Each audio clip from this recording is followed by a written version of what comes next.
Executive at Harvest. Can you hear me? Yes, we can. All right, thank you so much. So we are excited to have you here as we dive into this critical conversation about navigating and thriving in competitive industries, right? But before we begin, for those who are just hearing about Harvest, for the first time, let me tell you about what we do here briefly. So Harvest is a women-focused fintech platform empowering women to achieve financial freedom through target savings, impact investment, and credit financing. Harvest is dedicated to helping women build wealth, grow businesses, and achieve their financial goals overall. So our mission is simple. Our mission is to make wealth creation accessible for every woman, right? So today's session aligns perfectly with our mission of supporting women entrepreneurs on their journey to success. Now I'm going to introduce our incredible moderator for today's discussion in person of Ini Obong Udo. So Ini Obong is the founder of Tech Skills Hack. Tech Skills Hack is a social enterprise that is helping unemployed Nigerian youths gain in-demand tech skills that enhance their employability. She is a digital skills advocate, a Google certified Android developer, and a user experience expert. Please join me in welcoming Ini Obong. Over to you, please. Hi, everyone. Good afternoon. Good afternoon, everyone. So it's a pleasure to be here today. So today I'm going to be the moderator of this session. And it's good to have you join us, Victoria, Moyemi, Omawumi, Gloria, Emmanuel. Emmanuel is my cousin. Hi, Emmanuel. It's good to have you join us. And I know the person who introduced us said it's for Harvest is a women-centered organization, but today's session is not just for women; it's for everyone. See the men coming here to support us too. Hi, Peter Ijere. It's good to see you. Yeah, it's good to see every one of us here.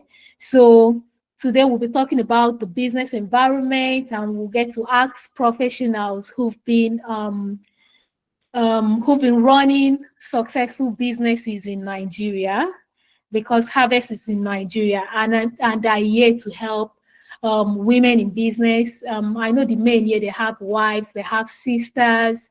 So the knowledge they're going to get today, it's going to help those still take it back to their wives, take it back to their sisters, maybe their children. So it's good to have everybody here. So today we'll be talking about the business environment, how it has become highly competitive, even across virtual and the physical space. So how can we, as individuals, business owners, prospective business owners, how can we thrive in a competitive space, especially one that has been made very competitive by the internet? And here we have Omawumi. I don't know if Omawumi is in this session. And then we also have Joko Tade. So I'm going to call her Tade. So we have Tade. So our first speaker is Omawumi, who is the CEO of Shopify. And the second speaker will be Tade, Joko Tade, who is the CEO of Posh Click Portraiture. So you guys will be learning from these amazing ladies how to run successful businesses through their experiences. So before I get to ask my question, because this is going to be very brief, I think we have just 1 hour. So we're not going to waste your time. We just want to share knowledge with you and then allow you to get back home or settle down with the knowledge we're going to share today. So before we get started, I just want to read Omawumi's bio. So Wumi, like she's fondly called, is an accomplished entrepreneur, business growth consultant, and founder of Shopify, an innovative online shop retail brand in Nigeria. So with over 8 years of experience in the e-commerce and business development ecosystem, Wumi has successfully navigated crowded markets, scaling her ventures through strategic insights and customer-centric approaches. She also consults for startups and small businesses, helping them unlock their growth potential. So I don't know if Wumi is in this session because I know one of us will be joining us like maybe in 5 minutes time. Hi Wumi, please, are you in this session? Hello, Ini. Yes, I am in this session. Welcome, Wumi. It's good to have you. So it's good to have you. It's a pleasure, and thank you for coming around to share your knowledge with us. So thank you. And then the second person is Tade, Joko Tade. She's a Lagos-based photographer with over 40 years of experience.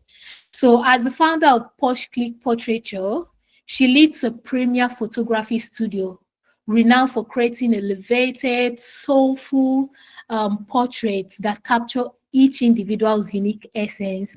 And she has this storytelling artistry and impactful imagery, which has earned her recognition as Sony Alpha Ambassador. So we're not just everybody here are people who have done amazing things, even you watching us and listening to us.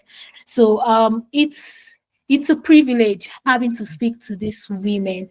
So let's move down to what brought us here today. So this is going to be like a question and answer session. And I think after I've asked the speakers the questions, I think there'll be a Q&A session for you guys to also ask your questions too and gain impactful knowledge. So this is for Wumi. Hi, Wumi. Hi, Ini. It's a pleasure to be here today. Okay, thank you very much, and it's good to see your face. I don't know if Joko Tadi is here. I don't know if she has joined us. But if she has not, so I'm gonna start. I'll just start with Omawumi, and then when she joins, I'll get to ask her own questions. So hello, Omawumi.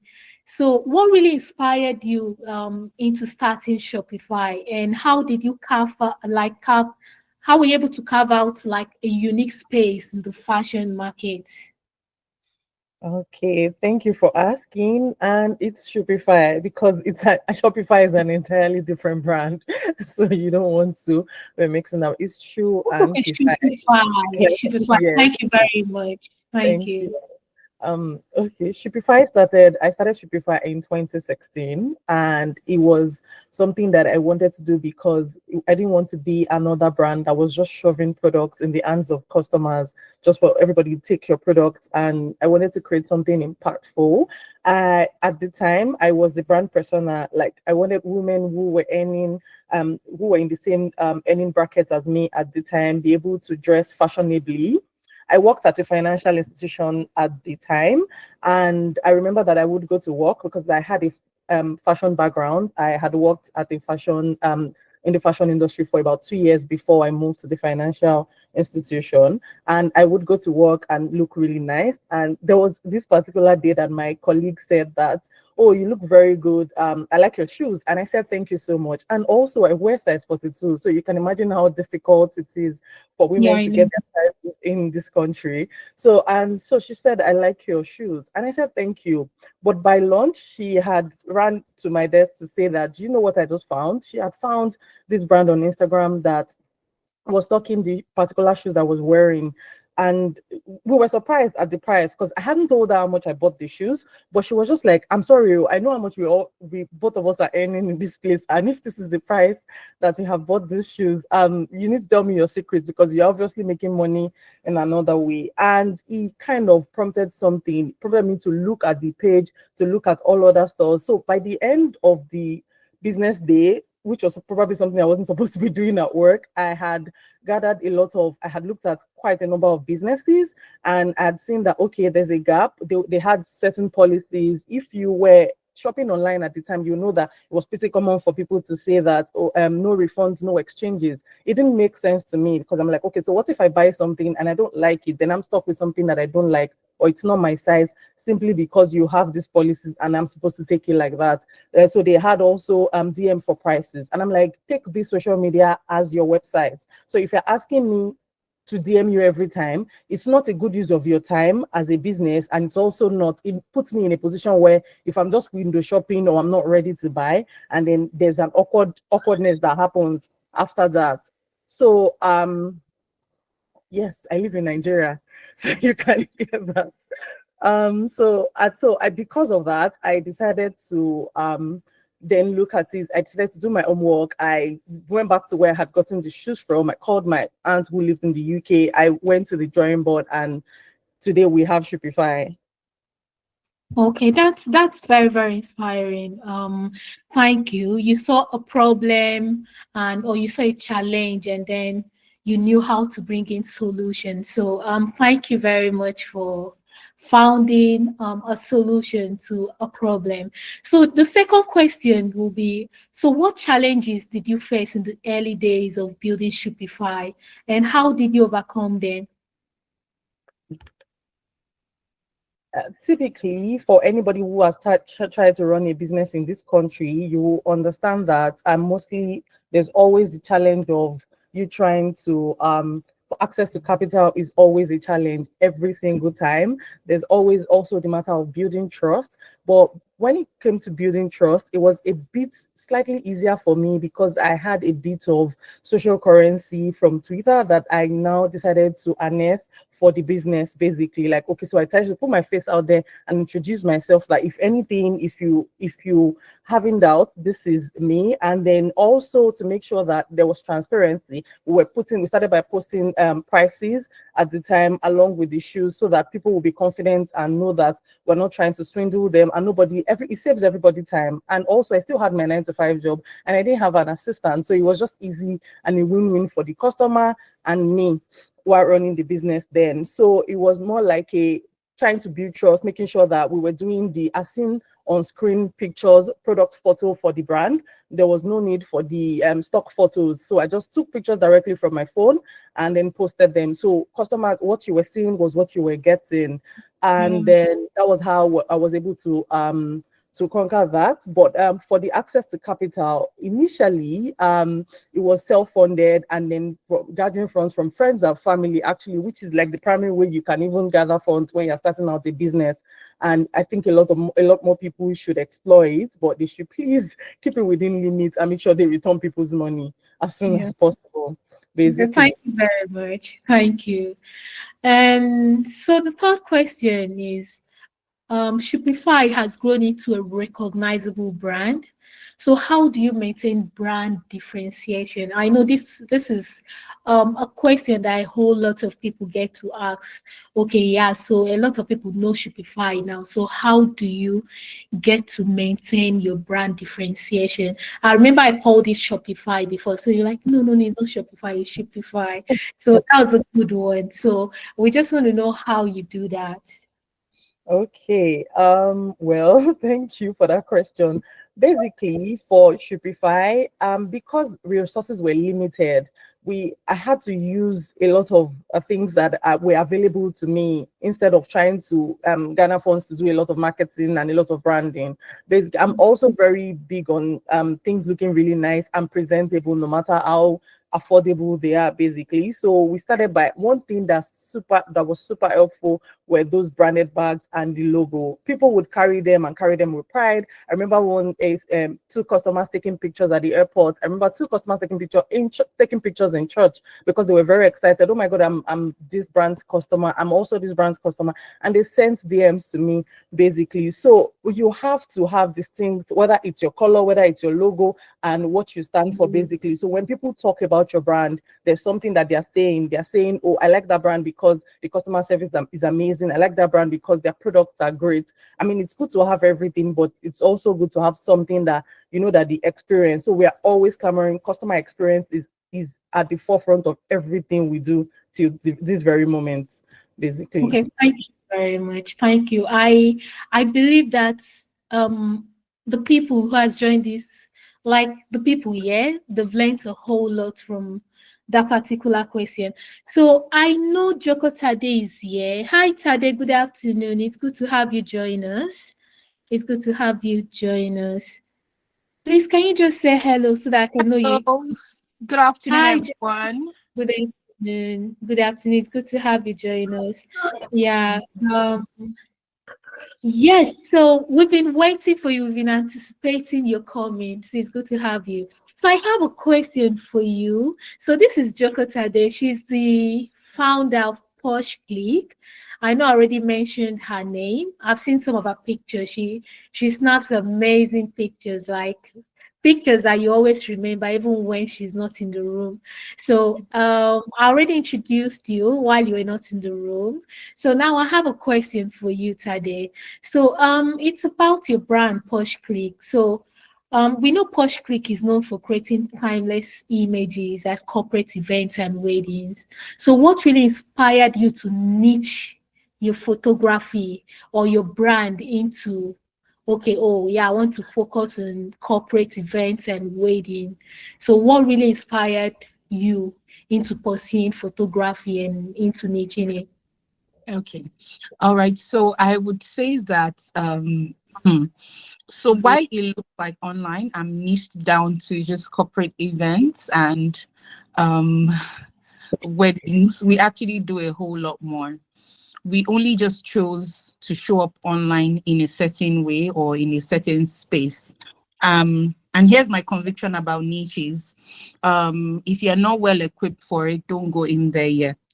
I would say that, well, as it pertains to my field, anyway, so explore all the different genres that there are, find which ones you're proficient in, and then the one that you want to be known for the most, which can be your you can use as your differentiator, then you can now niche down to that.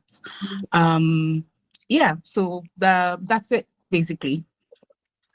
Okay. That's good to know. And then I have a second question for you. So what sets Posh Clicks apart, and how have you established your niche? Like what sets you guys apart, and how have you been able to establish that niche? And it still relates to the first question that I asked. Okay, so one of the I think I'll start from how we found out who like who we are and why we do what we do. So I mean, we all know taking pictures is all about documenting moments and memories for people. But oftentimes, I find that people don't like the process of getting their pictures taken, maybe because they encounter people who are not people who don't make them feel their best and whatnot. Because I mean, I've interacted with a number of clients who would say, I don't think I'm photogenic. I don't think I look good in pictures. And because of that, I don't like to take pictures. So we realized that this was a gap. So I invested more in curating an experience such that people start to fall in love with themselves all over again, during the process of us creating their portrait. So the work that we do is not only creating pictures of you, is also helping you rediscover yourself. So it stems from even from a consultation, some of the questions that we ask you, it helps you introspect, so pretty much I'll say the process is one of the things I've realized that changed the game for us because during the just before COVID, I had an overhaul of my business and I decided I wanted to make it more experiential. So it made us go back to the drawing board where we started detailing, okay, so what is the interaction going to be like from inquiry down right to delivery? And we crafted the whole process, highlighting certain experiences at different touch points with the clients. And immediately we did that and introduced that into the work that we did. It literally revolutionized us. And it also made sure that people were raving about us to their friends. So it was no longer a case where you had to do extra marketing. So people basically interacting with us and experiencing us did the marketing for us because they enjoyed it so much, such that they wanted their friends, their family, their sisters, their colleagues, to experience it. And, they just spread the word. So I think the key thing for me, I'll say, is the experience, the way we've crafted our experience for our customers. And not only have we just crafted it, we've made sure that customize it to each person, downright to the music that the people love to listen to, you know. Sometimes we even curate a playlist for them based on the kind of artists that they like, you know. Just such attention to detail, you know. The seemingly little things that people don't pay attention to sometimes are the things that we pay attention to, and people just feel so seen, they feel so loved. And I mean, you know that we live in a very busy world where a lot of things gets taken for granted, and at some point people lose sense of who they are.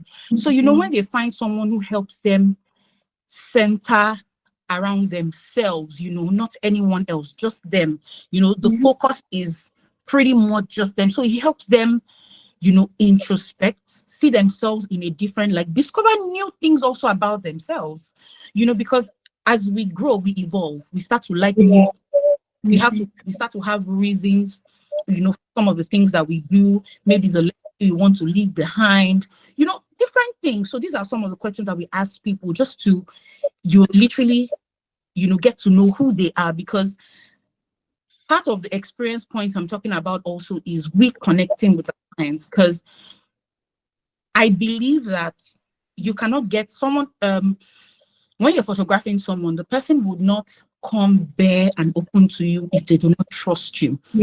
How do I win their trust? By engaging with them, connecting with them genuinely. So I use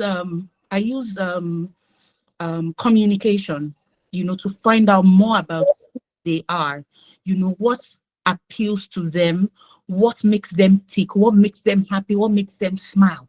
So if I'm talking to you and I'm saying, okay, maybe you look so good, I've complimented you already, I'm asking about what you do. Remember, people always like to talk about themselves. So I am really interested in you to get to know your essence, like who you are. So it helps them let their guard down. They now feel like they're with a friend, they're with like a childhood friend, a family member. So they let all guards down and they're able to be their true authentic self, which also helps us, you know, capture that true or authentic image of them that naturally they would hide. Because I mean, we all know how we behave sometimes when there's a camera in front of us, we're all on the edge, we're stuck up and all of that. But immediately we bring our camera out, you know, the game face just comes out, you know, that smiles, everything just comes alive. Yeah. So I get you comfortable enough, you know, I get each client comfortable enough with us to that point, such that they now feel at home, they feel at ease, such that they feel like the world is their stage and they just want to,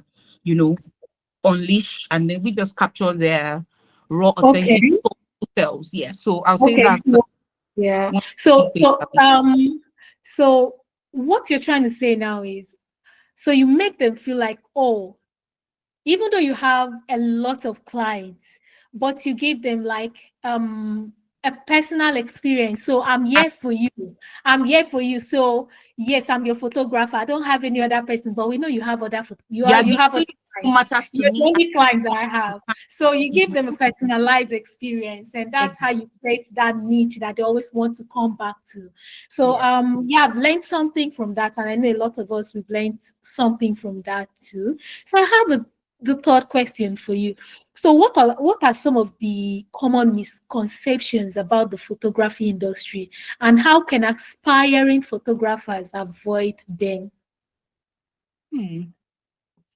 Misconceptions. I'll say one of it is, I mean, I'm coming from another engagement, and it's interesting that we're talking. This is the same topic we're sort of, you know, speaking to today. So, which makes it quite interesting for me. And someone asked a question and said, "Oh, that he fell off from photography and moved to videography because of equipment, the cost of equipment.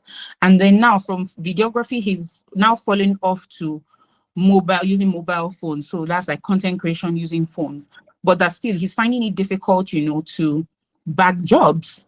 And the only response to that would be that people always think that you need a great gear, you know, to start. I always say this: start where you are, start with what you have, right? But use it to the best of its ability. So if it's an Android phone you have, you know, create content that is compelling, that people cannot ignore, that they'll wonder, are you sure you used an Android, or you actually did use maybe another phone that is of higher quality, so you don't let the gear that you have, that you have access to at the moment, deter you from creating the kind of work that you do. And there's also the place where, people rent gears. So find a way at all costs to create a good body of work. So if it means you need to borrow a friend's, camera and create the kind of body of work that you want, so that it can attract people who then can, pay for your services till they're able to afford something that is much better, you need to put in the work. So I'll say the greatest misconception is that people always feel that um they need a fancy equipment. And then another way to go about it is, if you know that you're not at that point where you can actually even gather all of that money, there's also a place of also going to learn. So a lot of people want to start and do it by themselves. And but you could also go and join a team and learn from the team. And by that way, you gain knowledge, you also get to save money, and then you're not put under pressure, but you're still gaining experience. So when you do all of those things, by the time you're ready to purchase what you need to purchase, you won't do it under duress, because you've already given yourself, time to grow. So I'll say people also to start out too early wanting to run the ship. But sometimes it's better to be a part of a bigger team, learn from their mistakes, so that you can use that, to level up. Okay, so thank you very much. Thank you very much. So now, to balance everything, hi Omawumi, are you still with us? Yes, Omawumi, I am. Yes, I am. yes. So thank you very much. So I have another question for you. So it's about technology. The world is so big on technology right now. So I just want to know, how has technology played a role in the growth of Shopify? Well, technology is at the backbone of the growth of Shopify. I don't think you can have Shopify without having technology, honestly, because I'm a very tech savvy person, and I also like to know the latest things. I'm the kind of person who doesn't like, so one of my greatest flaws in life is that I have a very short attention span. And that meant that when the Shopify started, I looked at it and how can I use this weakness to the strength of the business, which meant that I was always very open to eliminating unnecessary processes. And if there is anything that technology can do for you, it is certainly that. Initially, I was the customer service, I was the accountant, I was everything for the business. And as the business grew, I started to employ people. I always say that we're a very small and very efficient team because we've been able to use technology to eliminate unwanted processes or unnecessary processes. In my case, every day you see me bent at my desk, I'm thinking, why do customers have to jump through this before they do that? Can't they do just one click and then they get everything they need? Why do they have to? So you're always eliminating unnecessary processes. Everything we want to do is on the cloud. If I'm not available, I'm traveling and I can't be reached, nobody on my team is looking for anybody to tell them what inventory is available, because there's no need, because everything is cloud based. Nobody is asking anybody for questions. From the time that a customer finds us on the internet to the time that they check out, it can take 3 minutes. So if anybody wants to try it now, please go ahead and go to our website and go try it now. So that's how much I'm always looking to leverage technology to make sure that we are giving customers the best. The experience from the beginning to the end is amazing. So you don't have to, everything you want from your customer purchase from 2018 or whenever you have been purchasing from us, from the website is there for you to see. You can calculate how much you have spent. You can see how much you have gotten back in returns in terms of discount. And we can also know a customer history, which also then enables us to make informed decisions in terms of us saying, okay, you know what, let's start giving customers that buy from X amount of money to X amount of money, because they are in the top 5% of our customers. So now we need to give up by giving them discounts, personalized discounts. So because technology will help you gather data that you need to improve your business. So it is absolutely important. It is not something that you can cut corners on. We have applications that we use to edit photos. We have our system. We have applications that we use to gather data. We have our review system and everything. So everything about the business is tied to technology, 100%. Okay, so thank you very much. And I'm going to add this for any business to really scale. I don't think we can do without technology. So technology is a vital part of scaling a business or gaining a better visibility for your businesses. So thank you very much for that. So I have a question for Posh Click. So can you share a memorable experience or challenge that helped shape the direction of Posh Click?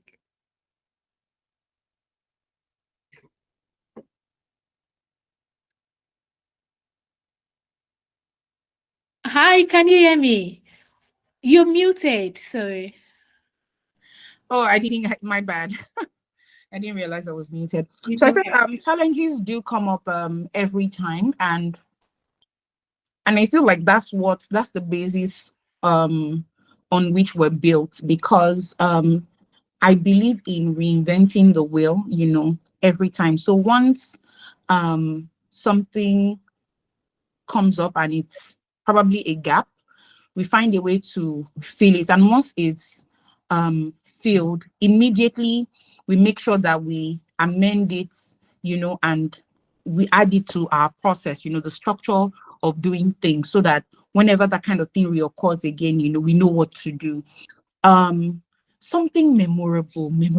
I'm still I'm trying to think, because I mean, when something happens each and every time, we're constantly updating, upgrading, always evolving. Um No, Maybe one it's of fine. It's it fine. or Maybe maybe you're the advent of technology. Maybe I would say that, but that has been creeping in. When I mean technology now, I'm talking AI. So the advent of AI in easing our retouching workflow, I'd say that's one of the things that is quite that I'm quite excited about. But then again, with photography, we've sort of had some form of AI for a very long time. Because I mean, when it comes to photography, there's something called batch processing that we do with Photoshop, that can process like 1,000 pictures over a period of time, where you tell it, you create an action in Photoshop for it to do for an image. So it could be you want it to sharpen it, or you want it to brand it and put logos on it all through. So these are things that we've done, from time immemorial.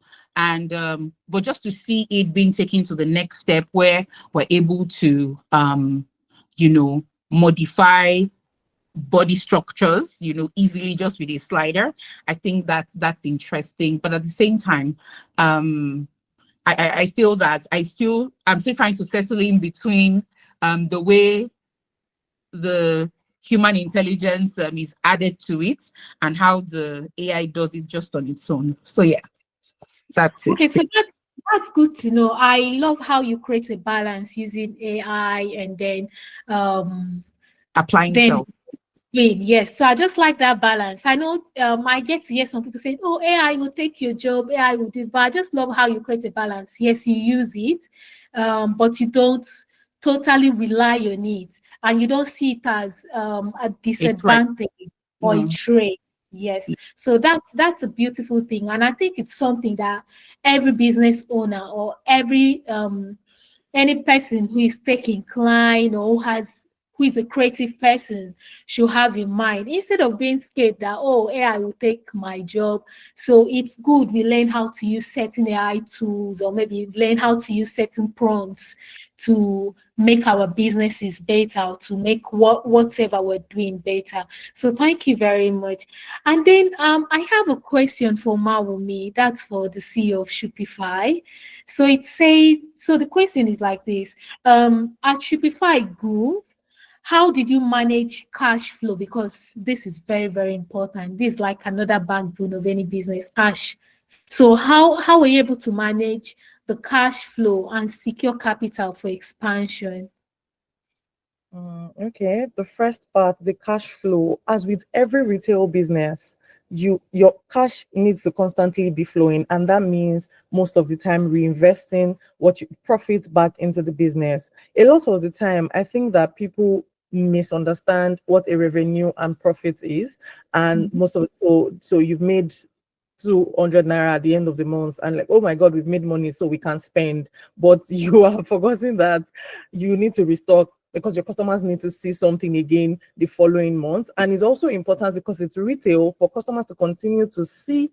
I caught on earlier on that very early in the business that customers need to constantly see. People are very bored. Like people get bored very quickly. We get bored very quickly. You see something today, you go on a website today, you see the same set of products. You go next month, you see the same set of products. You've been seeing the same set of products since January. You're wondering, are these people closing down? What's going on here? But every time you visit a website, say bi-weekly, for example, or once a month, and you see a new set of products, you are eager to say, you know what, I'm very excited. Even if you're not buying at the time, you put it in mind that, okay, you know what, these people are always having new things. And that means that if I don't grab this thing very quickly, it's going to be gone because I'm going to find a new set of products the next time. So first of all, I was constantly reinvesting every money that came into the business back into it.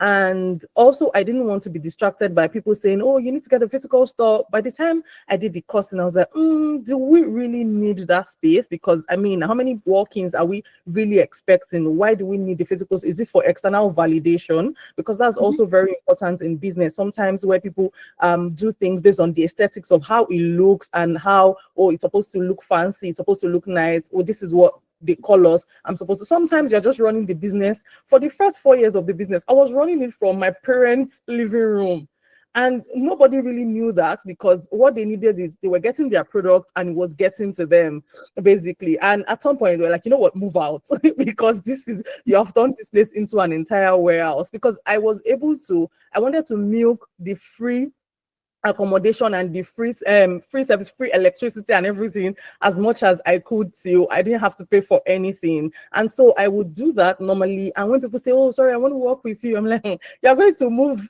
with me into my parents' house because you won't be able to do that. So I think that most of the time people focus on how things make them look, or instead of, so but at the end of the day, you plunge the business into debt because you are trying to do something that the business doesn't necessarily need at the time, basically.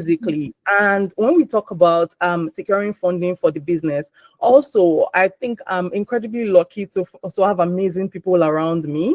And so most of the early funding for the business were crowdfunding from friends, basically, like friends and family. Mom, please quickly borrow me this amount of money. Daddy, please quickly borrow me this amount of money. And I know that not everybody has that opportunity. So if you have friends, and please give people back their money when you collect it, because you have to be trustworthy before people will give you their money. And also there are times where banks have we're also beneficiary, one of the first set of beneficiary for the Lagos State Employment Trust Funds, because they looked at the account, they said that, okay, this is steady cash flow, these people will pay back the money in real time. So a lot of them, there was a time that GT Bank also had these small business loans. So there was always, so if anytime there's a small business loan, we're always beneficiaries because we were able to show track record. We had data, like I mentioned initially, because the backbone of any business is data. If you are not, what are you hinging the decisions you are making on? If you don't have the data for how much sales have you made, can you click two buttons and you see your sales,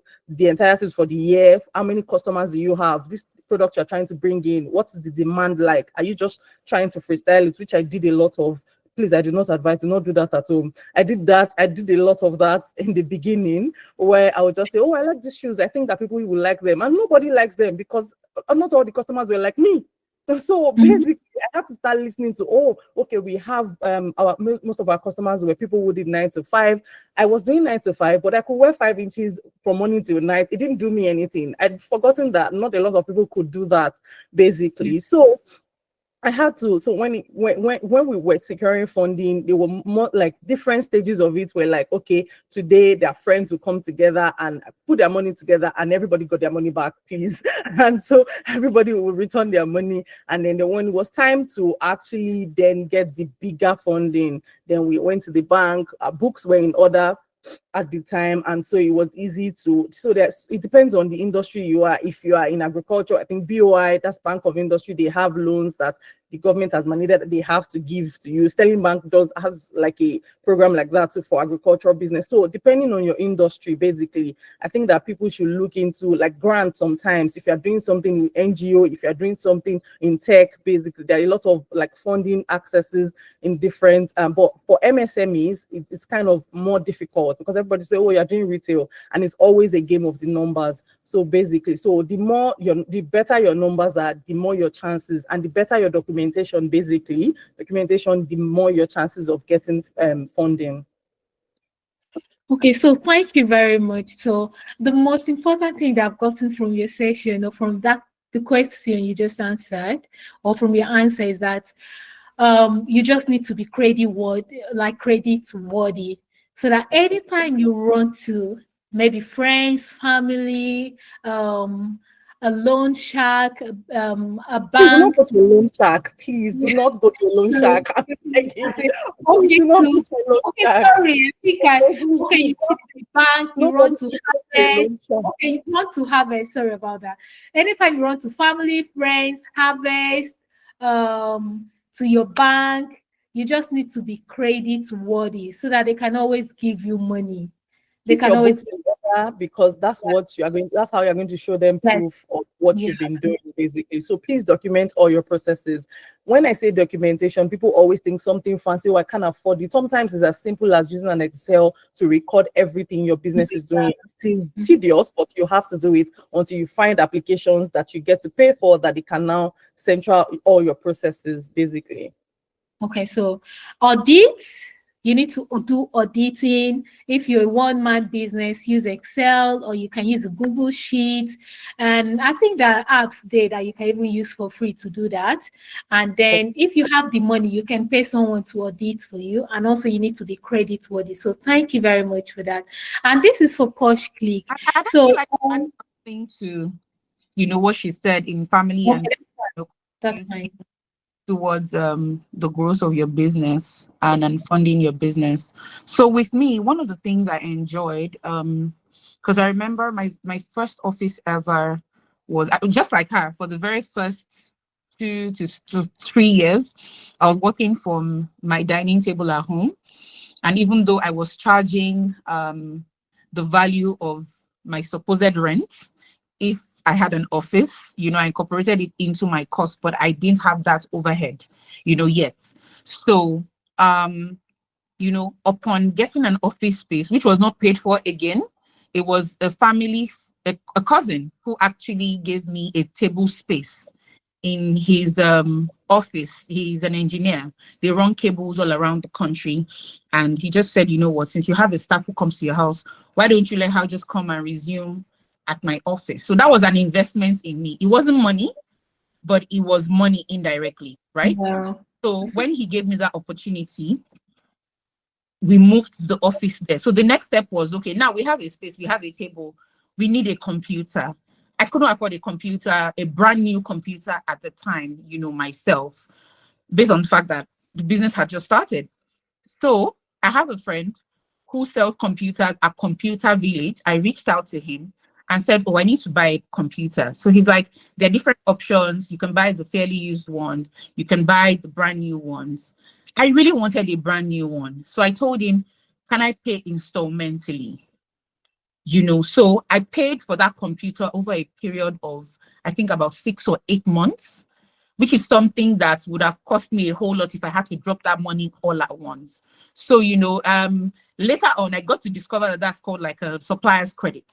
You see, so because he trusted me that I'll be able to pay him back, he entrusted his goods in my hands, and I did pay back. Over the years, we've gone through about 8, 9, 10 new computers. Until date, he's still our supplier.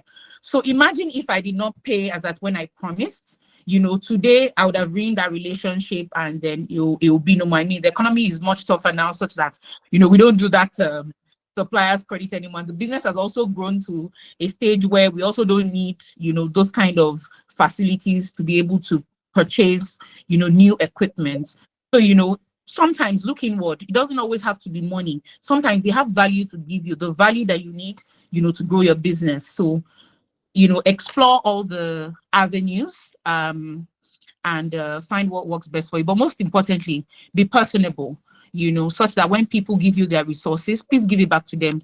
Don't let see finish enter the matter, such that you be like, oh no, it's my sister, she's my brother. What is theirs is mine. No, you're going to need them at a later time, and they'll refer you back to the time that they gave you money and you didn't give it back to them. So always treat business as business. Yeah. That's what I wanted to add to it. Thank you. Thank you very much. So now your question. So I know as someone who is in the creative space, who buys a lot of equipment, you've spoken about getting computers, the number of computers you've gotten so far. I know you invest a lot in cameras, applications, editing applications, and the rest. So how do you balance the need for profitability with the desire to reinvest in advanced tools for your business growth? So how do you balance that temptation? Like, do I need to keep this money? Or do I have to, I have this money now. Oh, do I need to buy new tools? I need to buy this for the office. So how do you balance that need? So just like Mommy said earlier, numbers, data is king, right? So here's what we do. At the beginning of every year, we set out our budget, for the year, a forecast of what we want to achieve in the year. So we're looking at, what new cameras do we want to buy? How much do they cost? We impute it into the spreadsheets. We look at it like, what softwares are we using currently? Which ones are we looking to explore? Downright, the kind of stuff that we want to introduce into the business, to grow the business. So we note down all of these details downright to the cost. And that usually forms the basis of what our charges would be. So every client who engages our services is paying for all of these things, upfront. And this forecast or budget also gets reviewed quarterly. So if we've done it in January, we go back to it again, for the second quarter to see, how has inflation affected it?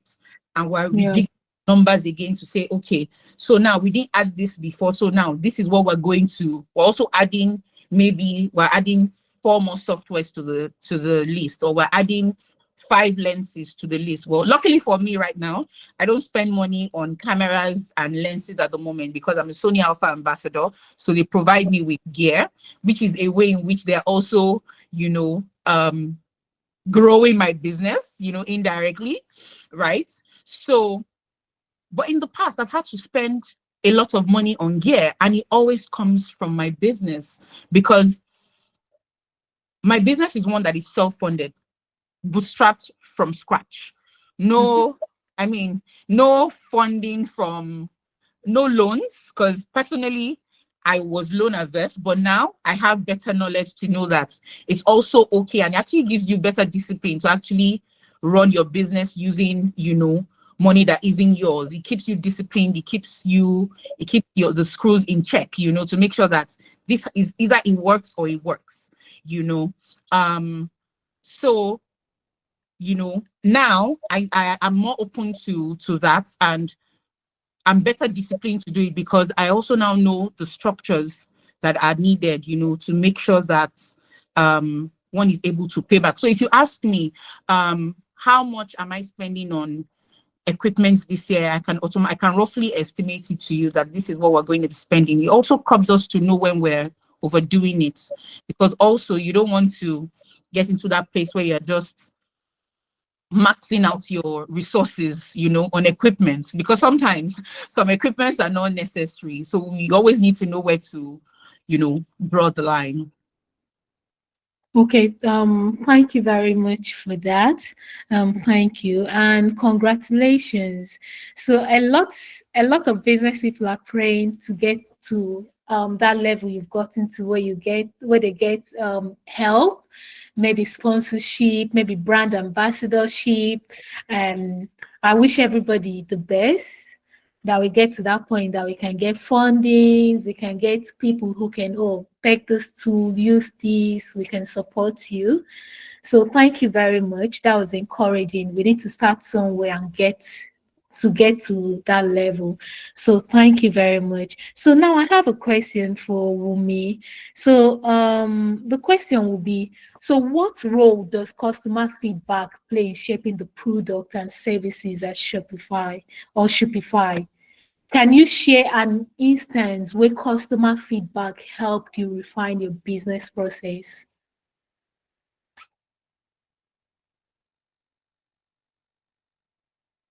Oh, okay. Sorry, my mic was Yeah, that's muted. for you. Oh, sorry. Okay, yes. Customer feedback is extremely important to me. Personally, I take it quite personal. So for customers to give us their feedback, because then that's the only way we can grow. It gives us an insight into what people are thinking, but also we're very careful in filtering out what, because people will always give you feedback sometimes based on personal experience and their own bias, basically. So you don't want to be making business decisions based on off of one person's bad day, one person's intuition, one person's, you have the data to make the decision, but it's very important to take into account what people are feeling or how people are feeling. So when we put out a new set of products, we have an automated process. When you place an order on our website, after 2-3 days, it tells you to give us feedback, to rate the product or the service in general. So you can just say, okay, 5 stars, this one, this didn't work for me, I like this. So even if you have purchased 10 items at a time, you have the opportunity to review each and every one of them, to tell us what you don't like. Maybe, oh, the sizing runs small, I think you guys should look into it, or it was bigger than I expected, or the color didn't quite, when it arrived, the color wasn't what I was expecting. It looked different on screen. So this is something that we'll look at immediately and we'll try to adjust. So feedback is very important, but know when to filter them. Like, we always know when to say, okay, you know what, we are the ones who are privy to the data back end. So this one person does not affect 1,000 other people who have placed an order. So I would say that my favorite one precisely has to be, it's from so many years ago, it's from 2017 precisely, and I'll always remember, because those were the formative years of the brand, where we're just trying to, where it was just me and I was just trying to make sure to stay afloat, to do everything by myself and to actually build the business. And this customer had reached out. Then we used to use ABC Transport, actually. So I would go by myself. I would take the orders, like for the ones that were going outside Lagos. So I would take the orders, like, I'll be like, okay, after 2 days, I've gathered 20 orders, and then I will take them to ABC office, which was highly inconvenient at the time. So I would take them to the ABC office. I will stay there. They will go through the packages one after the other. And then once they are done, they will process them, send them to whatever their respective states, and the customers have to go and pick them up at their station. And I couldn't think of a better way to do it. I thought, oh, okay, these things were arriving in 2 days, 3 days. It was good enough. I was giving a great service, until somebody placed an order one day and she was like, oh, I really like the products. I've gotten them. Thank you so much. Which was already like a regular feedback that we were getting from customers at the time. But then she said that your customers are too pretty to be going to be leaving their respective offices or homes or wherever they are, to go and pick up items from logistics company.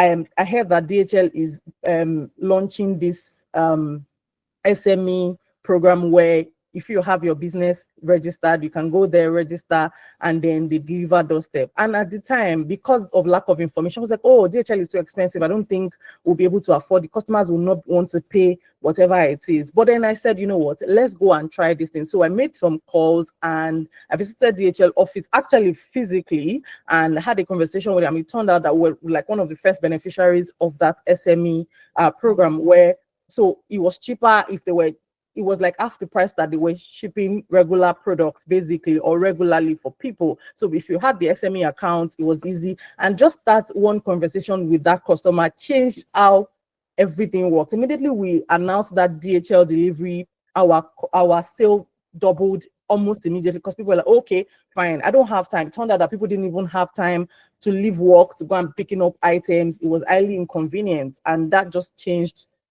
things for us in 2017, basically. So that's like my favorite one. We've had so many others after, but that was very, very important. And that just made me like, okay, great. Okay, so thank you very much. I think Awele is saying, is it just me? So her voice is very loud. Like I can hear her loud and clear. So I think you have to increase the volume of maybe your laptop or your phone. So sorry about that.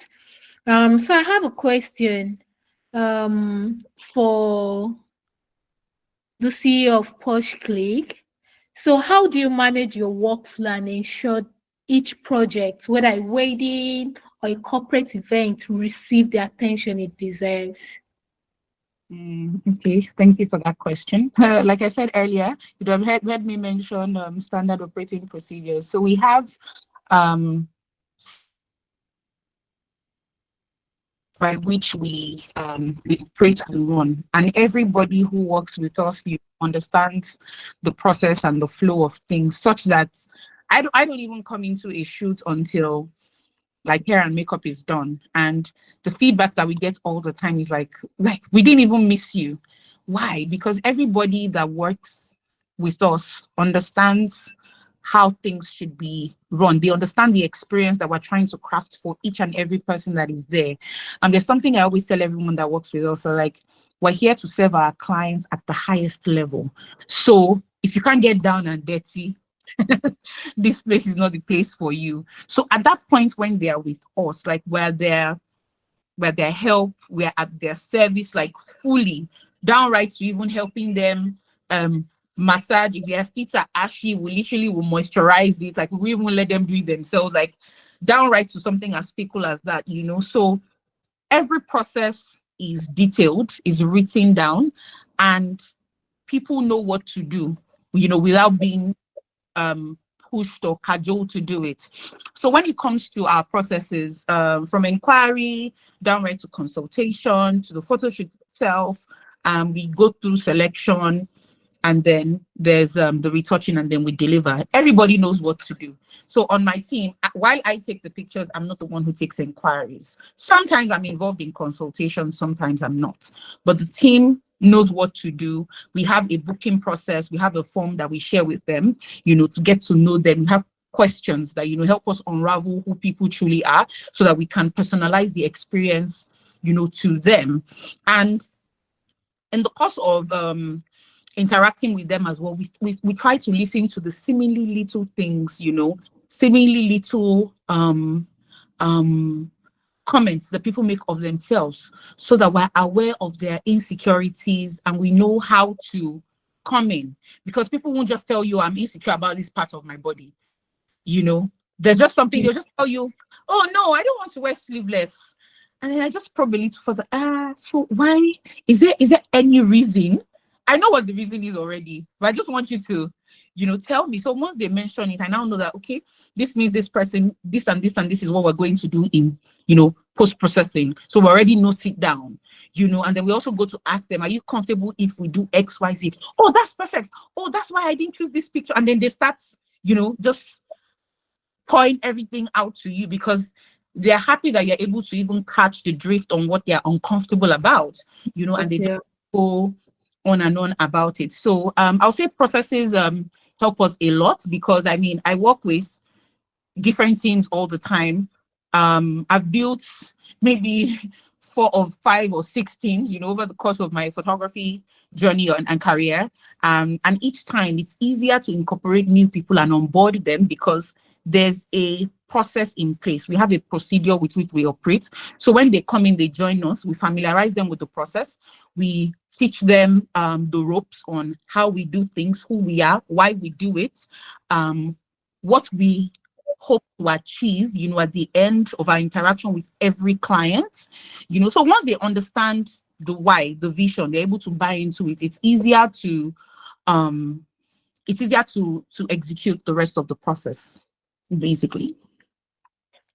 Okay, thank you very much for that impactful answer. Thank you. So this is for the CEO of Shopify, Wumi. So this question is, so how, looking ahead, what's the next big thing for Shopify? Please share it with us. We want to hear too. Maybe we can learn 1 or 2 things from you. Thank you very Oh much. my God, you're going to make me say this. Okay, so for the last 8 years, we have listened to customers say what they liked about the shoes that we stock, what they don't like, the brands that they want to buy, the brands that they would rather not buy, the styles that they would buy and rather not buy. We've listened to their complaints, we've listened to their excitement, we've listened to everything. And the next thing that we've been working on actually has been our own name brand. We are making our own shoes, and so it's an elaborate process, it's a big process. So we've been very meticulous, because anything less than excellent, you will not find me there. I don't want to be a part of that. So basically, we have been in talks with manufacturers in 2 countries already. We then the sourcing of the materials and everything that we need to do, because the most important thing to me is not just to make profits. Like I always say, I know people always say, oh, you can say that. I know you can say that you're in business to make profits, but ultimately, sincerely, it is more than that to me. You need to see the joy when people send in their feedback saying, oh my God, this is excellent, the price is amazing, or the quality is great from the service and everything. So now I think that there's nothing else for us to do than to actually make, and then we are launching in certain countries, we are putting them on certain platforms on. So I will not be giving all the details, but yes, Next please watch out time. for project 2025 basically. So yes, we are ready. And if you are an investor and you're listening, please reach out to me, let's talk. Okay, I'm excited for you, Wumi, and I wish you all the best. Thank you Thank you. very much for sharing a sneak peek into the big dreams you have for Shopify in 2025 and ahead. Thank you very much. And this question now is for Posh Click. So, Posh Click, where do you see yourself in the next 5 years? Like, where do you see Posh Clicks in the next 5 years? Where I see us in the next 5 years would be in our dream state-of-the-art facility. The Yeah. picture in my head, I don't know how to describe it to you, but it's huge. That's where I see us in 5 years. Okay, that's beautiful. I wish you all the best. Thank you, ladies, for sharing your experiences with us. For not holding some answers from us, even though some questions like, oh, it's personal, but thank you very much. We've learned a whole lot, and I know the audience have learned a whole lot too. So now we have a general questions. So I'm just going to throw it out, and anyone can answer it. So how do you handle moments of doubt as a business owner, like moments of doubt, setbacks in businesses, especially when there are many external pressures out there? Like, how do you handle those moments? I know it's Oh, not the way you guys sound, it might look like, oh, it's all smooth sailing. There's some days that challenges. So how do you guys handle it to create a balance? I would say you need to be resilient. You need to be dogged. I was having a conversation with someone earlier today, and she was like, "Oh my God, you are such a tiger." And I'm like, "You need to literally to run a business, anywhere in the world, or and most especially in Nigeria, Lagos to be precise. You need to be a warrior. You need to have that warrior spirit like inside of you. So each time things come at you, trying to get you down, you get up again, because you just can't give in. But to add to that, I would say arm yourself with knowledge. You need knowledge, you need people. Knowledge and people. So invest a lot. Don't say so for instance, now I'm a photographer, but you will see me in personal development classes. I'm learning how to manage my time better. I'm learning how to get to know myself better. I'm learning how to communicate better.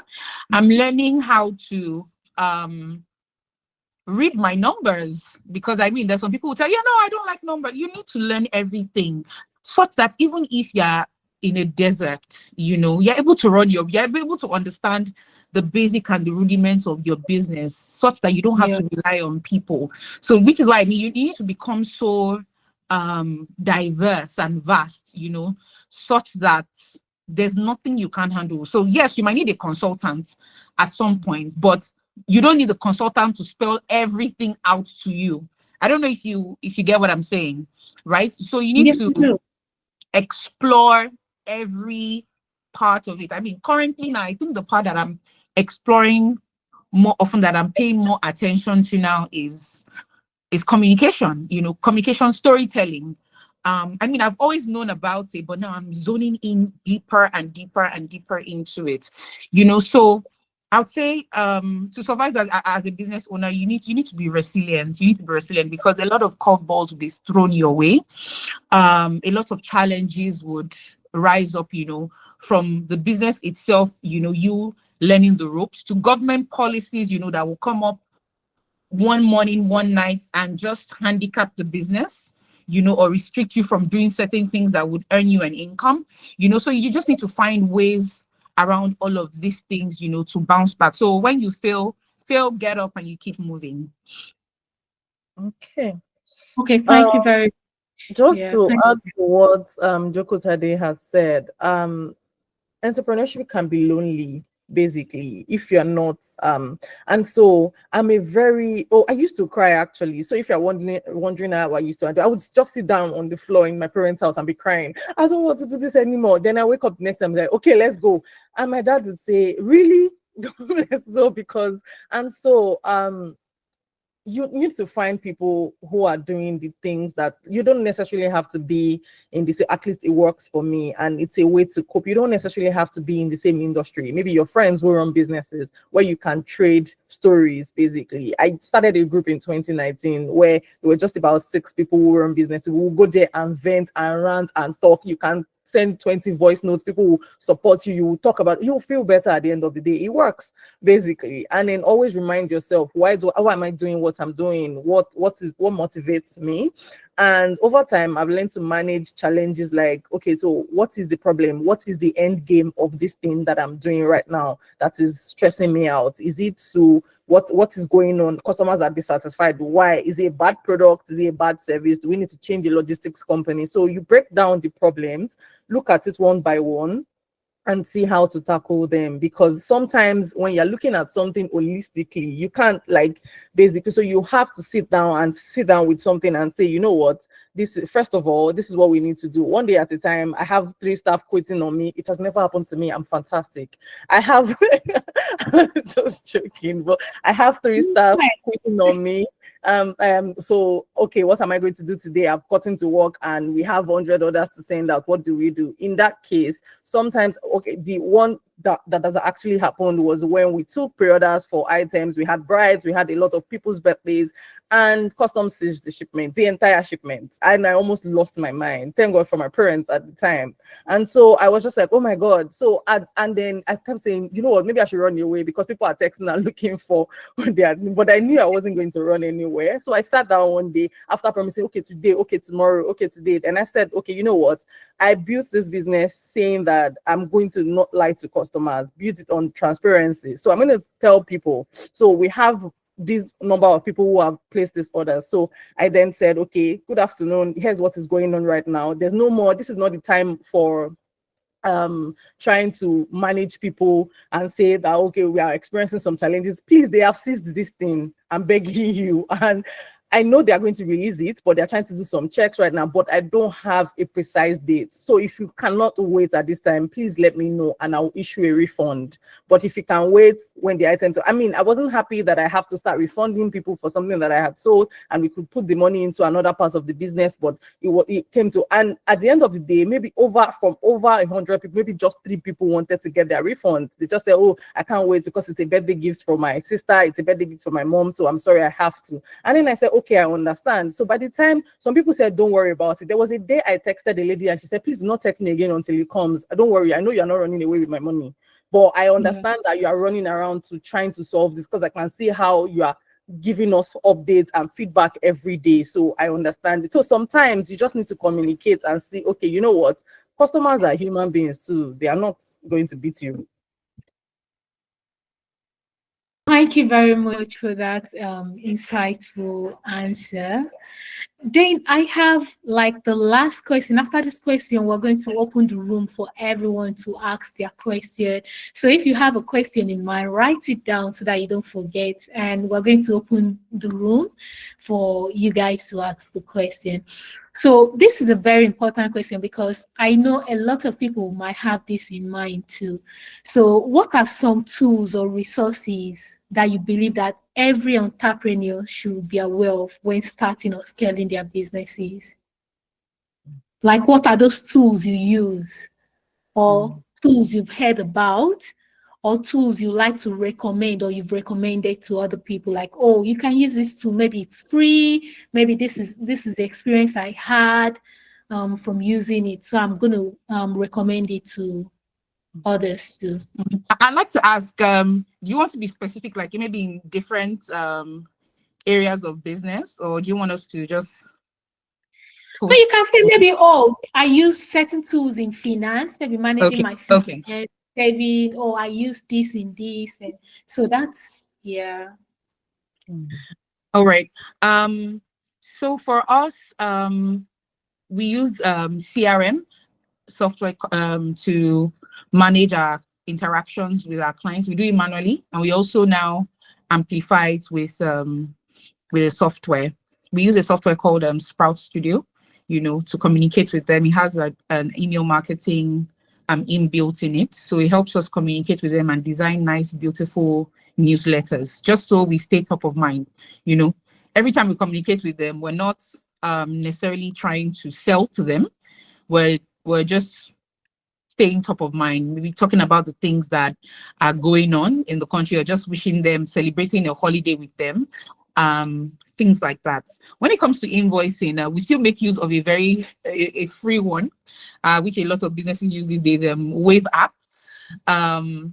While you can open new accounts on it, it still works. So we take advantage of that, and we're able to also use it to know what our turnover is, and also use it to also know what our expenses are.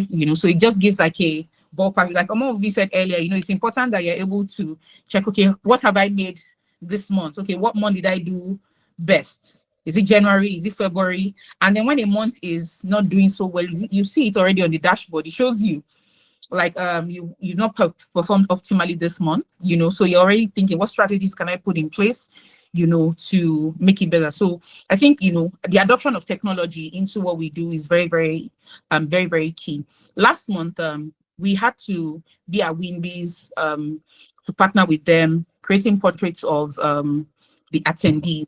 And all I just did was told our operations manager, handle it. So she went on Asana, putting every little part of that project in there, such that everybody now knew what they had to do. So I'll say, when it comes to project management as well, these tools are available for you to break things down right to the nitty-gritty. Nitty-gritty meaning that things that maybe like a 9 or 10-year-old would understand, such that your staff it's not cumbersome for them to understand it and to be able to execute it, and then you're able to also, assign to various people. In addition to that, we use quite a number. Canva to design things, even though I would rather not design. I contract it out to the specialists. But there are a host of. Another one I use quite often right now, which is like my body, my PA, my everything, my sounding board, ChatGPT, and now Gemini AI, because I think Google also just introduced the Gemini AI as well. So I am beginning to warm up to that, to use it. But currently, I'll say ChatGPT. I use it to bounce off and refine a lot of my thought process and ideas, things I want to do. And I mean, for photography, the list is endless. There's Adobe Photoshop, there's generative AI in Adobe, Lightroom, Capture One, Evoto AI, Retouch for Me, Fondy software to design our layouts, Pixie Set, which is another CRM, to host our images that we deliver to clients, for easy access and easy sharing. There's also portraiture, there's so many. In fact, I won't. If we get to the photography part, I guess I won't end. So let me hand over to Omomi. It's okay. Thank you very much. Thank you. I mentioned earlier that when it comes to if you're doing anybody's doing anything manually, you will not find me there. So every time somebody comes to say, oh, please, I want you to use this thing that I just developed, am I going to have to do anything manually? If yes, I'm not interested. Oh, let me send it to you. No. My answer is always no. I'm like, this is 2024. Please make sure that I'm able to plug this thing into what I currently use. So our website is on Shopify, and Shopify is expensive. So you may, if you're starting out, it may not be the best for you, but it works for us because everything from our inventory, I can one click and see every piece of item that we have in store. We can see every sale we've made since 2020, 2021. With everything, we can see reports. We can see how many customers are live on the website right now. We can see how many customers have visited the website in the last 4 years. With all the data that we need to make informed decisions, how many customers we have, how many orders we get per day, everything is on Shopify. But please, I'm begging everybody, if you're in retail business, please buy a domain name, please. And even if it's on WordPress, there's the one that's the Nigerian one that you can pay in Naira, which is Bumper. You can have your website something simple. You don't have to use anything sophisticated or elaborate or complicated, actually. So please, you can buy a domain name and put your website so that you are exporting customers from whatever social media platform you are selling from and having their data. There was a time that we didn't have that, and all I was doing was every customer data was on Instagram. So if I'm looking for a customer, I have to look through every message one by one. It was tedious, it was unnecessary. And then if Instagram shuts down or it's not working a day or we can't log in, then I don't have access to any customer. But now, because we don't need that, if we need to reach out to a customer, we can do that one click from the back end of our website. So Shopify, but it is pretty expensive. But if you can afford it, please go that route. You will not regret it because it has a lot of applications that you can plug in, which we keep plugging in anyway, and they're all paid basically. And the difference in pricing with the Nigerian applications is a very wide margin, but it's like a one-stop shop for most of the things we need to do. We also use Canva to generate like graphics and to make sure that we do quick, like some things make your business look a little more professional. Those are the things that give you more edge. Those are the things that make people know that you're serious with what you're doing. You don't want to, if you buy a domain name, that means you can do your whatever the name of your business is with, maybe BoxNG at you don't have to use their gmail.com anymore. Then that means now you can use at boxng.com, maybe hello@boxng.com is your customer support. Those small things matter in, like, especially maybe for when you're now trying to seek investors, when you're trying to present your business to the outside world so that they can see that what you're doing is your business is presentable and you're also serious with it. Yeah, there's this application we use that is called it's a game changer. It's called Photo Room, where it just lets you whatever. Oh, I don't have a good background. When I take pictures, it's not fantastic. Just make sure that you take a decent enough picture and choose whatever background you want. Like AI will generate. In fact, you can describe whatever background you want, and it will be generated for you to be placed on that picture. So now you don't need to spend money and say, oh, I'm going to do a video shoot in some studio that I should have to pay for anymore. If you are not there right now, those are the kind of tools that you can use. Please, you can, like I said also earlier, you can use Excel, Google Sheets to record your customers, to record your business data like sales and all that, if you cannot afford the paid applications right now. But every other thing we do that is central to the business is on Shopify.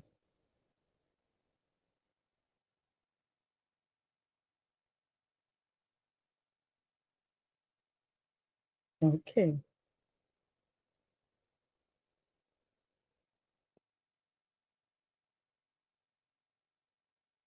Can anybody hear me?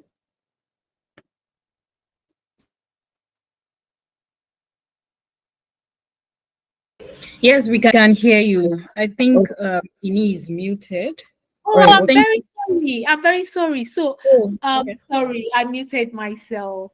Yeah, so I was going to say that I know I wasn't asked this question, but please, just like it's in my nature, I like recommending stuff for people. So one big app that's really been impactful for me since I got to know it, and I've really used it, has been Harvest, the Harvest app. So if you're really big on saving, you're big on investment, you should have the Harvest app. It's free. You can have it on your iPhone, you can have it on your Android phone, your Android iOS, your Android application and your iOS. You can they have the applications in both operating system. So it helps me to save, it helps me to invest, and then it's good for, okay, maybe you want to save for a particular thing, maybe for those who want to jackpot, you want to start a new business, you want to invest for a new business. So it helps so that you can lock your money, and then you get returns for your investments. It's a very safe and secure application. I know I wasn't asked to impute or to, but I'm just mentioning this because it's been very helpful for me as a business person, and I know it's going to be helpful for every one of us here. So you can get the application; it's totally free. So thank you very much. And I think it's time for us to open the room for people to ask questions. So if you have a question to ask, you can just lift your hands or maybe drop it, and then it's going to be read out, and then we'll give an answer to it.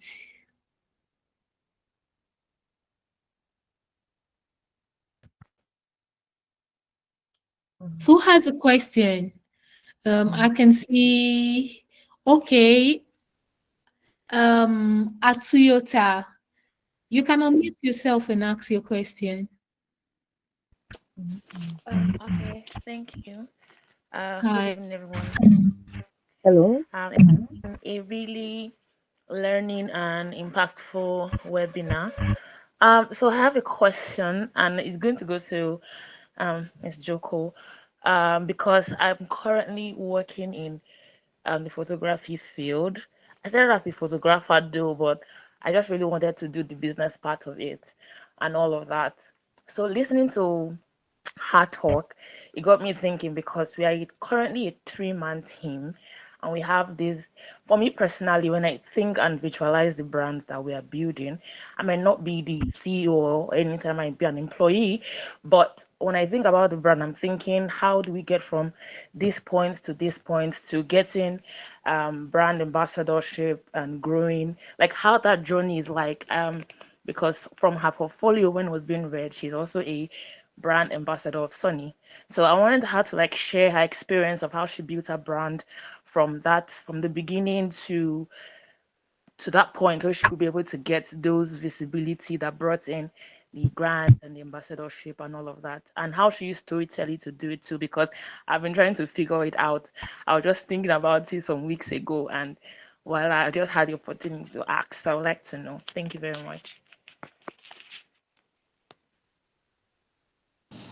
Can I go ahead to answer the question? Yes, you can. The question is Okay. for you. Okay. All right. So what I would say is Agogo, if I'm not mistaken, right? Yes. Yeah. Okay. Hi. So here's what I would say.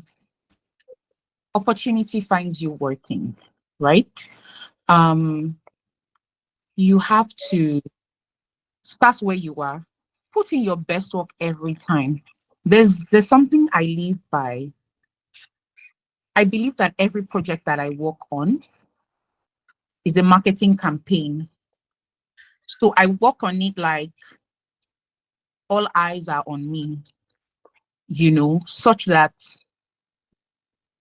everybody that takes something out of it is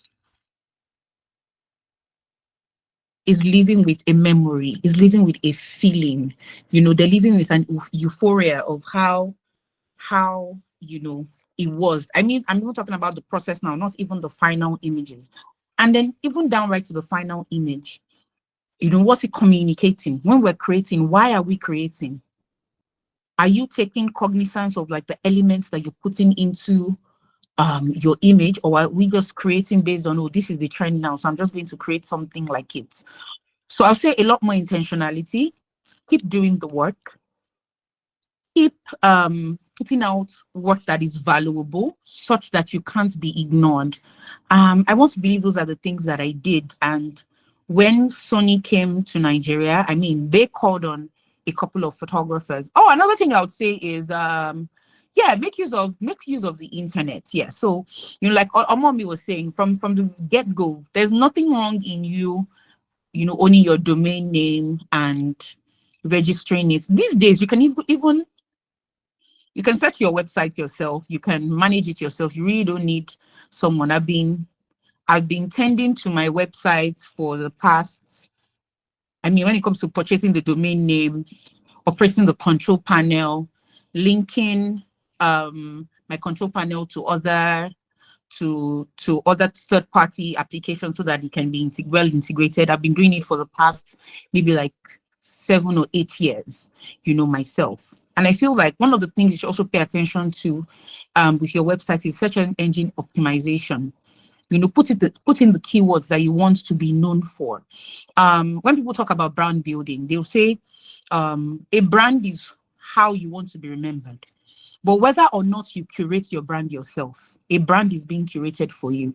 So it's better if you intentionally curate your brand. So you're curating the way you want people to see you. So how do you want to show up?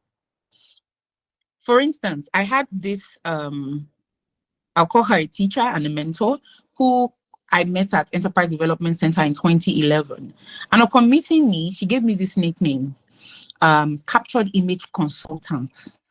I found the name quite unique. And I started, hello, can everyone hear me? I was out for a bit. Okay. Over time, I realized that the name started literally living rent-free in my head. And I started putting it out there. And I realized that it used to attract people's attention, that what's a captured image consultant? So find that thing that just helps you stand out. 10 years or 12 years down the line, I'm able to relate to that name that she coined for me, right?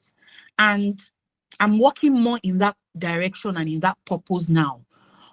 You see? But when people even hear, at first they're thinking, how did you even come up with such a name, right? So they'll be thinking, you must be very deep, you must be very articulate, you must be very this. Little do you know, there is somebody that coined that name for me, and it resonated with me, and I just thought, oh, let me run with it. So I would introduce myself, say that I'm Joko Tadeshono, I'm your most preferred captured image consultant. You see what I did there? I'm inferring upon you that I'm your most preferred. You have not told me that I'm the one that is telling you. Do you see? So you have to craft your brand yourself, sit with self, reflect, look at it. Who am I? Where am I going to? How do I get there? What are the 3 words that I want to be synonymous with Agogo? Write them down and craft your brand story or your personal story around all of those, such that it can become the truth that you start to live in. It's almost like you're writing it out as a vision that you want to walk into, literally.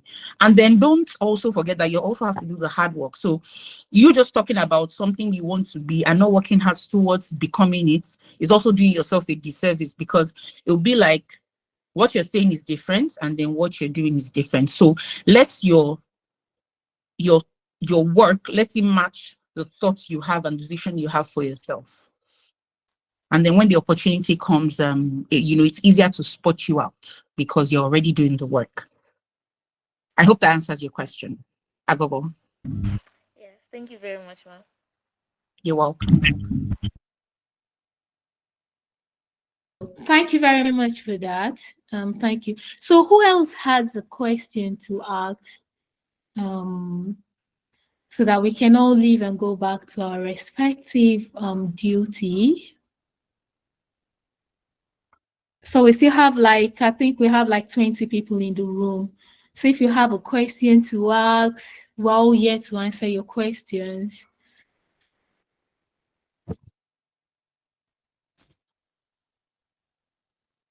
Hello? Hello, please, can you ladies hear me? Yes, we can hear you. Yes, we can. Okay.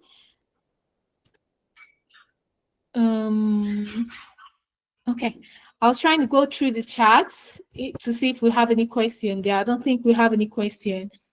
So I don't know if sorry if I get your name wrong. The lady at Harvest. Sorry, what's your name?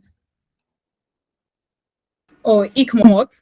Yeah, Ikmot. Sorry, I didn't want to pronounce it wrong. So I think Debrit's Empire. So please, you can unmute yourself, Debrit. Okay, hi. Good afternoon. My name is actually Debbie. Okay, Debrit. Good afternoon.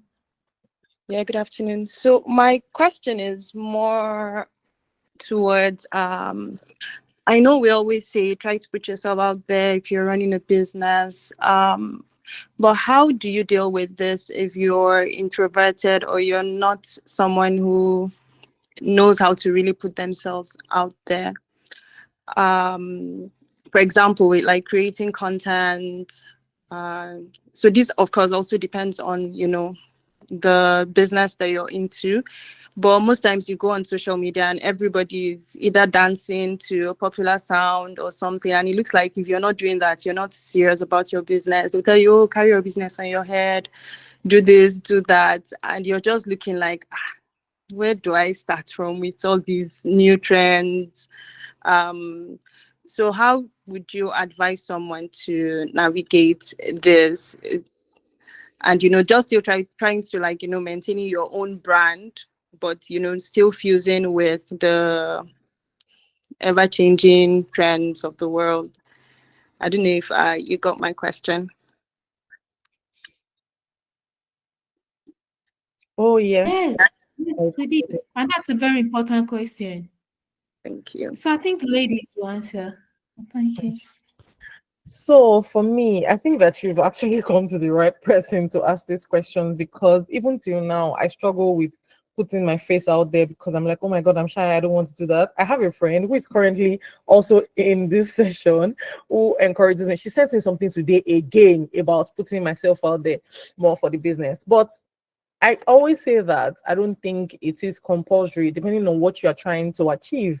Basically, if you have the marketing budget, please, by all means, hire your models, get your, if you don't, you can get your sisters, get your friends that are more comfortable in front of the camera to do your content for you, depending on, like you said, the industry or the products that you're trying to push, basically. But one thing that putting yourself as a using yourself as a representative of the brand will do is that people find you easy to relate to, and they want to you build trust that way. The more they see you, the more they trust that you're not going to run away. And I remember that there was a time that we used to ask, the customers used to ask us a lot of questions. What if you run away with my money? And okay, snap your hand with it. It was so funny. But I don't think that we've been asked that in the last 2 years, because there's proof that we are live. There's proof that I'm here. If you go to our business, our current Instagram page, you will see my face plastered everywhere. You will see faces of other models too. You see faces of some businesses that we've partnered with. So basically, there's no more doubt or there's no more question. It has eliminated that completely, that we are going to run away with anybody's money or we're going to sell them fake products or anything like that. So what's putting yourself out there in whatever way you're comfortable? You don't have to do it at once. You can start with your voice. That was how I started. So it made me more comfortable. I would record those videos and then do a voiceover over it. So I would talk, and then I began to get more comfortable in front of the camera. So you don't have to put out everything all at once. If you know that completely, I'm an introvert, I would never do this, then please, you can get somebody else to do it. You don't even have to pay a lot of money. You can exchange products for the service. You can look for somebody who maybe is an aspiring model or something, and then you say, you know what, I will give you two pairs of shoes. Can you make videos for me?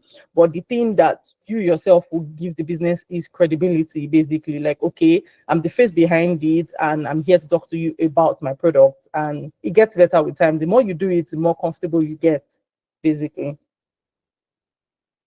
I don't know if Joko Tade wants to add anything to that. Okay, that was really, really insightful. Just like you said, and I think I say that to some people too.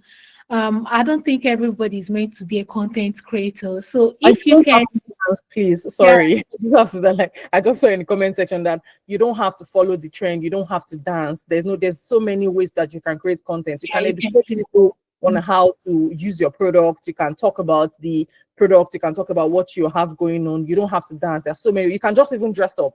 I've seen a few content creators recently where I came across a few pages where they don't talk while they just change the clothes and we see what they're wearing, and they put music in the background. So they're not even communicating with you at all. They're just, they're just showing you the clothes that they want you to wear or how to wear it, or the 72 ways you can wear the clothes that they're trying to sell to you, basically, and nobody's necessarily saying anything.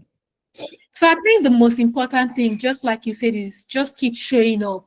People should know that, okay, oh, this is the face behind the brand. Okay, this brand is being managed or is being owned by this person, because I think people buy or relate more to a product when they know the owner or when they can put a face to that brand. So just just snap a picture, write about, okay, oh, maybe if you're into shoes, just like Wumi is, you can write on how to maintain your shoes. You don't have to wear the shoes and show people. You can just write on, okay, tips on how to maintain different kind of polish you can use for different shoes, how to manage this, or how to buy this, or what to look out for when you're buying the shoes for different stuff like that. So everybody is not meant to dance in the video. So I think that's the problem. A whole lot of us who are not extroverted, we're very introverted people, but because we need to make money, we always find a way. So just find a way, or just find that thing that you're comfortable doing and try to infuse yourself in it, or try to push it out there for people to know, okay, oh, this is me. Oh, sorry, I don't know how to dance, but I can show you how you can. Maybe you're into fashion design. Okay, oh, how to choose the right clothes or the right pattern for certain. So that's it. You can do that. So thank you to everyone who's joined the session. I don't know if we still have more questions, and I don't know if the CEO of Posh Click, if she has something to add or contribute to the question that Debbie asked. I think among me has answered it perfectly. Okay, that's great. Okay, thank you very much. So thank you, ladies. So I think I'm going to hand over the session to Harvest. Yeah, and thank you so much, Bong. Thank you so much for doing this. I want to thank our speakers as well. Thank you for doing this with us. Thank you to the attendees as well. Thanks for joining us today. I personally have learned a lot from the speakers, right? The session has been an insightful one, and I believe that the attendees are leaving with actionable tips and strategies to help them navigate and thrive in their entrepreneurial journey, right? Okay, so if you have any questions about Harvest, or you need further support on about how to save, invest your money, and access credit, right? So feel free to reach out to us. You can reach out to us at hello@harvest.ng. Harvest is spelled as HERVEST. So thank you so much. You can explore our platform at harvest.ng as well.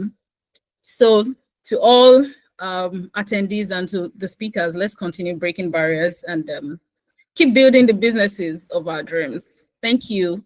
Thank you very much. Thank you. Have a beautiful weekend. Bye. Yeah, bye-bye.